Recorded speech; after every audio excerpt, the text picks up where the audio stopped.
welcome to St. Lucia Magazine, your weekly news program bringing you key national developments in education, the economy, agriculture, and more. I am your host, Kishma Serrier. In this edition, the Gros Recreational Beach Park opens and the Ministry of Health tours the newly reconstructed St. Jude's Hospital.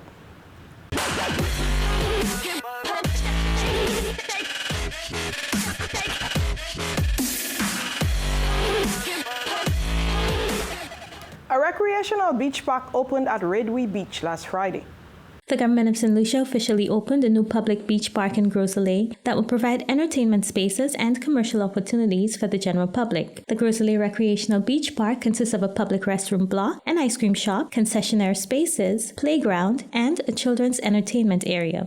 Honorable Kenson Casimir, parliamentary representative for Gros, thanked community members for their assistance in the establishment of the beach park. I want to say a special thank you to Simon Philip, aka Simple, because it really was Simple who, in his unique way, started establishing an area for kids of Gros to enjoy themselves. And so we really acknowledge him, and we really want to say a special thank you, and I really want us to give him a rousing round of applause for what he originally did.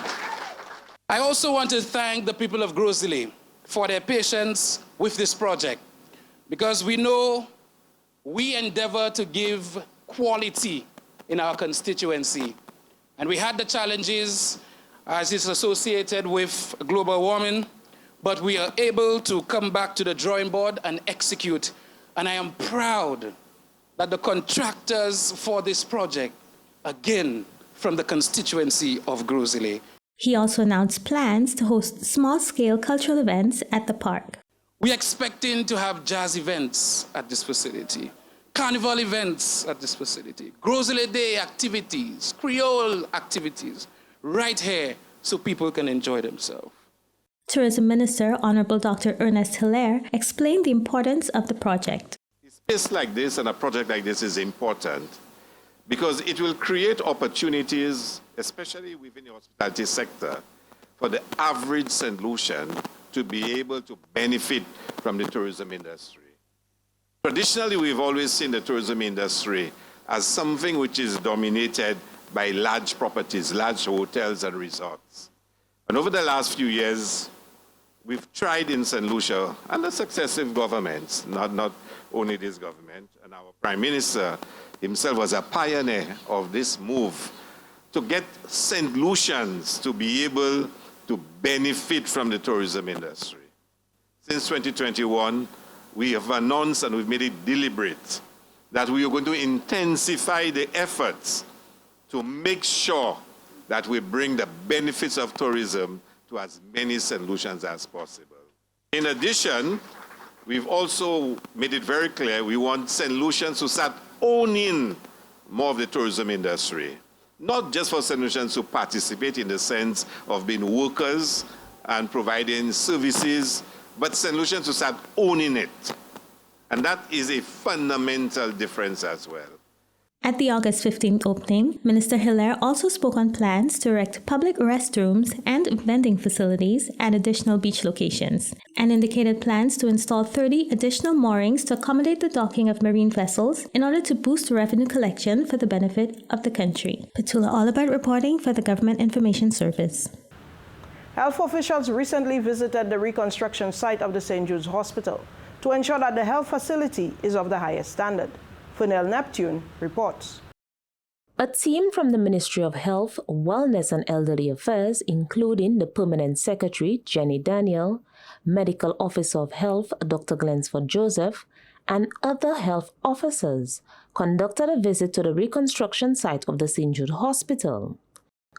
Given the government's commitment to ensure that the St. Jude Hospital is reopened at the soonest to serve the people in the south of the island, the visit was very timely and necessary for the health team, as it gave an opportunity to oversee the development and substantial progress made thus far on the health facility. With the ministry having a keen interest in the provision of quality health services at the St. Jude Hospital, the permanent secretary spoke on the need to bring both clinical and administrative personnel to oversee the works and to ensure it is of the best standards for patients and staff members. Of course, the St. Jude Hospital is a primary healthcare facility in terms of secondary healthcare provision on island in the south. And so therefore, we are always interested at the ministry in knowing what the progress is in terms of the transitioning from the hospital into this new facility. Today was really groundbreaking for us in terms of this project. It is the first time that we have had such a large group in terms of and a wide variety of professionals from the ministry providing, oversight at this stage of the project to ensure that, the coverage in terms of the service levels that are being provided, in terms of the equipment, in terms of, the overall physical infrastructure in which the services will be provided, ensuring that, everything is as per and as per the designs that were submitted. Following the thorough walkthrough of the reconstruction site of the St. Jude Hospital, the permanent secretary, Jenny Daniel, acknowledged the hard work, significant progress made, and near completion of this project, which will tremendously benefit the community. So today's visit revealed a lot of progress has taken place on this site, a tremendous amount of effort and progress in terms of the redevelopment of the site and the hospital. We really are excitedly looking forward to, an imminent transition of the hospital to these facilities. It will provide us the relief that the staff need in terms of the provision of services, and also provide a glimmer of hope to the clients and the patients and the residents of the South in general. And based on what we have seen during these visits, we are really certain that, this move will happen in a very shortest period of time as possible. And we are satisfied with the progress that has been made, very satisfied with the progress that has been made so far. The permanent secretary concluded the visit with a word of assurance that the reconstruction of St. Jude Hospital marks a crucial breakthrough for the government in ensuring that secondary health care is provided to the people in the south of the island. Reporting from the Ministry of Health, Wellness and Elderly Affairs, I am Fennel Neptune. In a community where generations once worked the land to provide for their families, the focus is now also on cultivating knowledge. The Minister for Education, Honorable Sean Edward, partnered with the St. Lucia Social Development Fund to help ease the burden of the cost on education for families. Cuba reports. A community traditionally celebrated as one of St. Lucia's most productive farming belts is now cultivating a different harvest, the success of its children in education. This week, the Honorable Sean Edward, Minister for Education, returned to an all-too-familiar environment to deliver financial relief packages aimed at easing the cost of schooling for families. This assistance, delivered with full support of the Government of St. Lucia through the St. Lucia Social Development Fund, helps cover essential school-related costs for students within the Mabuya Valley, ensuring that they all can begin the new academic year fully prepared for instruction. Noting the continued importance of investing in education, Minister Edward encouraged parents to maintain involvement in the educational journeys of their children. Development is more than cement, concrete, and steel. You have to invest in people, and our government is investing in people. Later this month, we will be giving 22 economic cost awards so that young St. Lucians can go and study at the London campuses of the University of the West Indies, Mona in Jamaica, Caville in Barbados, and St. Augustine in Trinidad. And later this month, 75 university scholarships to young St. Lucians to go and study at Monroe University. And why are we doing this? Because we believe there can be one university graduate in every house of this country. We will do our best in the circumstances to help everybody. We're no longer from the banana belt. Education has taken the valley from one level to another, and we must continue our upward trajectory to make the valley one of the greatest communities in St. Lucia. For many, the initiative is more than just a monetary boost. It serves as reassurance that the community's future is being nurtured and supported. John Victorin, Executive Director of the SSDF, expressed his support for the collaboration. The Educational Assistance Program is one of the programs that we view as an extremely impactful program. We do not simply support the parliamentary reps, but we also target those who are most vulnerable to go through the process of accessing educational assistance at our various offices throughout the island or at the Ave Maria. The importance of education cannot simply be neglected. Most families who have elevated out of poverty, it is because somebody in the household was able to attain a level of education that secured an employment opportunity for them. And from there, they were able to build what we call generational wealth. Education is key. The provision of this support forms part of similar initiatives being undertaken by the government of St. Lucia, including checks presented to parents of students who recently sat the Caribbean Primary Exit Assessment, CPEA, for funds made available through the Education Access Fund.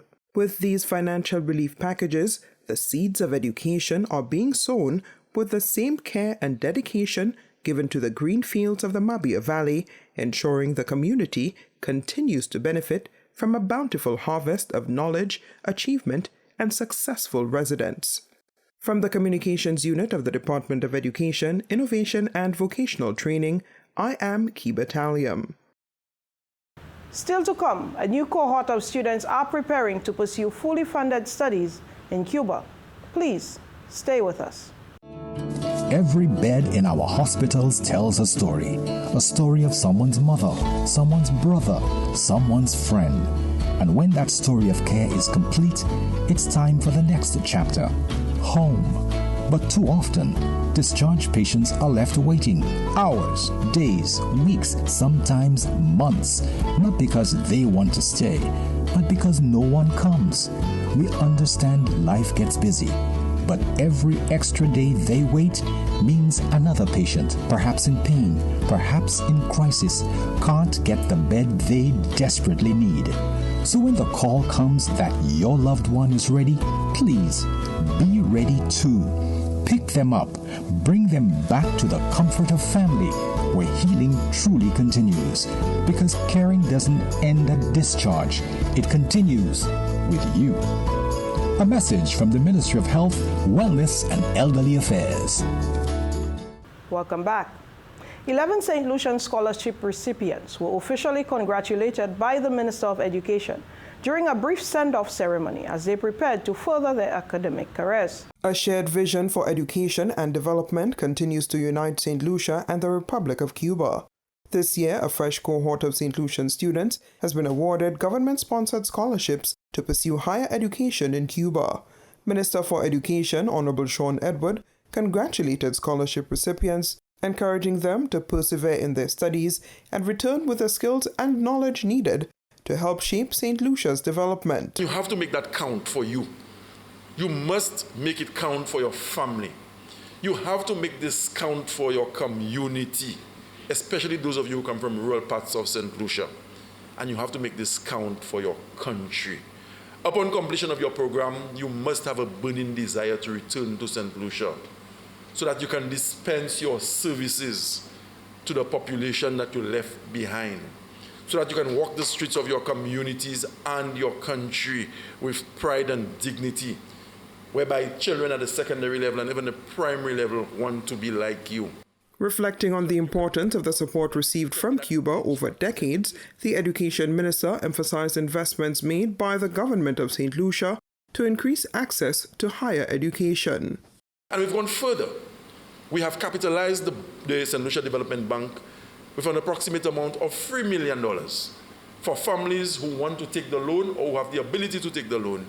The government of St. Lucia has placed $3 million roughly at the St. Lucia Development Bank where students can get loans access-free, and if your assets are not sufficient, that should not deprive you. We believe that in 2025, the socio-economic circumstances of a student or a family should not be an impediment to his or her ability to attain higher education.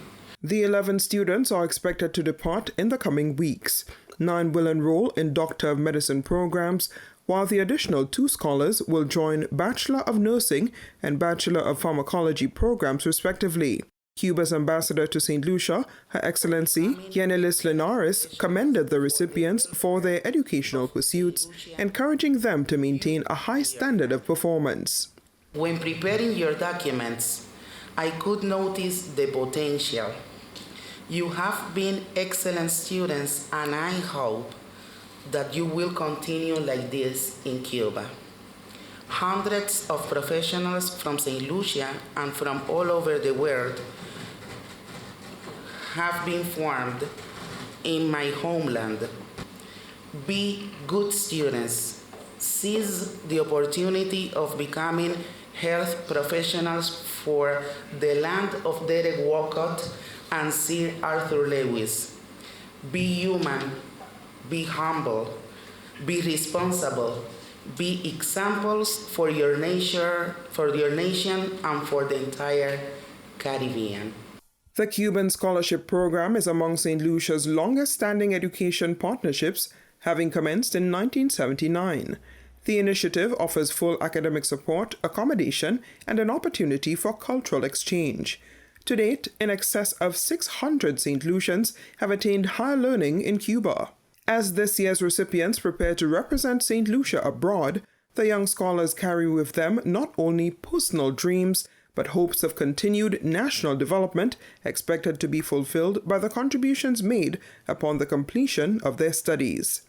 From the Communications Unit of the Department of Education, Innovation and Vocational Training, I am Kiba Taliam. And in more education news, the Stanley John Odlum School of Arts, Media and Design, a TVET institute, gets help from corporate partners to expand its kitchen garden. We have more in this report. In a vibrant show of community spirit and corporate responsibility, employees from the St. Lucia Electricity Services Limited, Lucilec, joined forces with the Stanley John Odlum School of Arts, Media and Design, TVET Institute, to expand the school's kitchen garden. The initiative was supported by other corporate partners, including members of the Royal St. Lucia Police Force. The project was spearheaded by the school's environmental club, whose 20 student members and 5 supporting teachers aim to promote sustainable practices and healthy eating habits.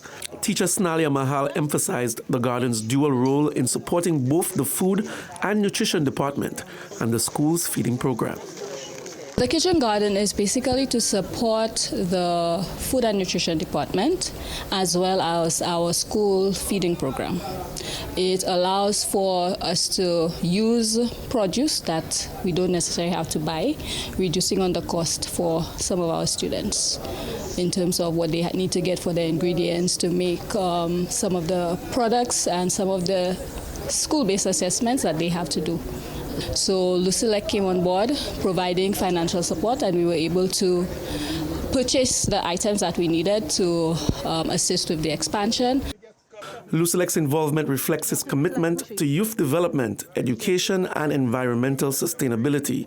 Senior Manager, Corporate Communications, Omari Frederick, explains how the initiative aligns with the company's core values. The volunteerism is deeply rooted in our core values, or as we say, ACIT, which stands for accountability, caring, excellence, integrity, and teamwork. So over the last few months, our team members have been involved in a number of volunteerism programs across the island. We fundamentally believe that it is our obligation as a corporate entity to give back to the communities we serve, and to do that beyond an institution, but to have the people from within the organization actively participating and contributing back to the community. That is how you live Power of Caring. Inspector Alvin Fauché, who oversees the Marigot, Ancillary and Canaries police stations, noted the importance of community engagement in crime prevention. The initiative today was a very good one. We received a call from Ms. Manhal about the agriculture project. As soon as we received the call, we realized it was in keeping with with one of our strategies in fighting crime, which is community policing. So this is why we came on board. We wanted that the students, teachers, Lucia, and everybody partnering in the project to see the police in a different light.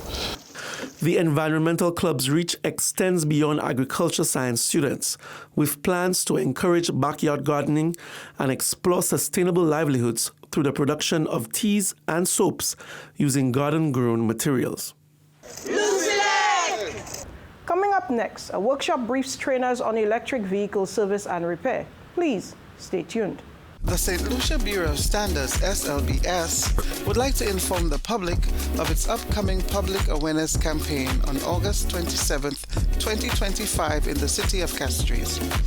We will be visiting some of our retailers to answer their questions on our policies and procedures. It is our hope to share important information about mandatory standards and compliance for goods and services. The SLBS, making quality and standards our way of life. Welcome back. Close to 36 trainers, teachers, and mechanics took part in the region's first Level 4 training program in hybrid electric vehicle repair, ahead of the curriculum rollout by TVET institutions across the region. Here again is Cuba. St. Lucia is continuing efforts to achieve cleaner, smarter transportation. A hybrid and battery electric vehicle service and repair Level 4 Train the Trainers workshop is being hosted at the Faculty of Engineering of the Sir Arthur Lewis Community College. The training activity brings together technical instructors from across the region, preparing them to deliver training in electric vehicle diagnostics and maintenance using industry-recognized tools and standards.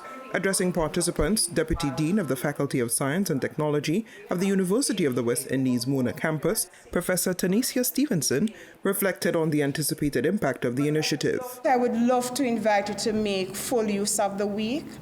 Beyond the training, I would love us to start thinking about what are some questions that we need to be answering for the Caribbean. I think this is an excellent opportunity for us to identify what is that unique value proposition, what's unique to the Caribbean, and what standards, what procedures, as we look at what exists, what can we innovate so that we can put a Caribbean stamp on the rollout of EVs across the globe. Participants are receiving instruction in hybrid and electric vehicle servicing. The training will be replicated in their home institutions to support broader adoption of green mobility skills. As reflected in the TVET Policy 2019-2025, St. Lucia is committed to advancing workforce development in response to climate change, economic demands, and the need for resilient infrastructure. Incorporating electric vehicle maintenance into technical education supports this aim by integrating sustainability into practical skill development. Perry Thomas serves as Executive Director of the St. Lucia TVET Council and Chair of the Standards Committee within the Caribbean Association of National Training Authorities, CANTA. This training, when placed in the context of TVET, the TVET conversation, resonates with the theme of workforce development and economic growth. The adoption and promotion of technical vocational education and training is arguably the tool to be used in pursuit of sustainable economic development and an instrument to be applied to diversify the livelihoods and strengthening the capacity, the adaptive capacity of our people. Electric Mobility Advisor Antonio Seeley underscored the importance of regional coordination and standardization in modernizing training across sectors. Change is one of those things that needs to be managed, and the transition to electric mobility is something that I would say requires the same level of change management that you apply to other projects and initiatives. And capacity building and training persons is a key part of that. We don't want to damage the reputation of the technology because it's new and persons don't have confidence in it. We want to provide the necessary support to the key persons working in the space to ensure that we have the longevity of the technology and persons feel confident in it. With investment in upgraded TVET institutions and curriculum reform already underway, this initiative helps strengthen St. Lucia's capacity to train and deploy a skilled workforce while reducing dependence on external expertise. Funded by the German Federal Ministry for Economic Affairs and Climate Action through its International Climate Initiative, and implemented with the support of GIZ, this initiative marks another step in St. Lucia's journey to equip its people to achieve a sustainable, low-emission future. From the Communications Unit of the Department of Education, Innovation and Vocational Training, I am Cuba. The Dennery Hospital recently held a health fair at the Clendon Mason Memorial School to educate and to empower the community members on the importance of food security, hygiene, and disease prevention.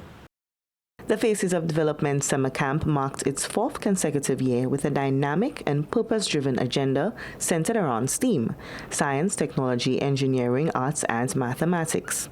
This year's program was held under the theme Developing a Sustainable Food Security System in Your Community. As part of the 2-week camp, organizers hosted a health fair on Thursday, August 7, 2025, in collaboration with the Dennery Hospital.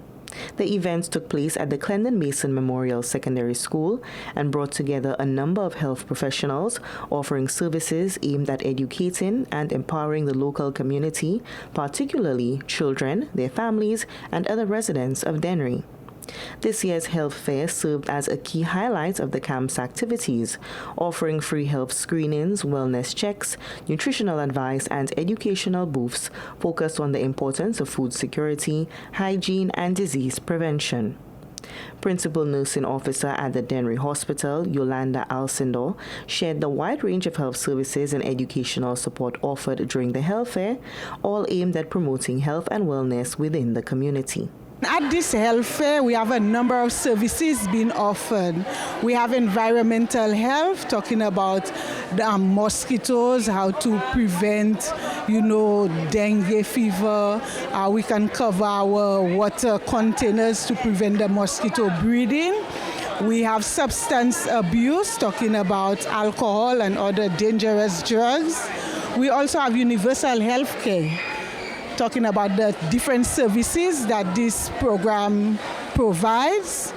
We have Bureau of Health Education, talking about general health education, and we also offering screening, and we also have the support of the Taiwan Technical Mission with a focus on non-communicable diseases. And we have the fire service looking at CPR for the participants. Cornelius Edmond, president for Faces of Development, emphasized the importance of engaging young participants in these activities and equipping them with vital health knowledge. We have been able to, for the last 2 years, tie down that health fair on the same day, where not only the community is invited, but the community has been slow to respond sometimes, but we are able to get the children to go through the various stations and learn about their health, and some of them are those old, I think 15 and older, are tested and so on. But also yesterday we had another nurse come in, nursing practitioner come in to tell them about sexual and reproductive health, which we find is very important, and the parents were talking about that, the need for them to get that information as early as possible. The health fair not only supported the camp's theme, but also reinforced the importance of community health education and early prevention, empowering families with the tools to live healthier lives. From the Communications Unit of the Ministry of Health, Wellness and Elderly Affairs, I am Onika McCoy reporting. And with that, we wrap up this edition of St. Lucia Magazine. A heartfelt thank you to everyone who contributed to this production: the National Television Network, the GIS team, and the communication officers across various government ministries. Thank you for watching on NTN Channel 122 and for following us on the official social media platforms of the Government of St. Lucia.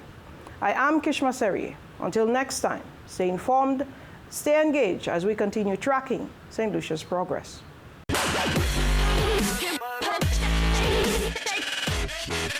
Take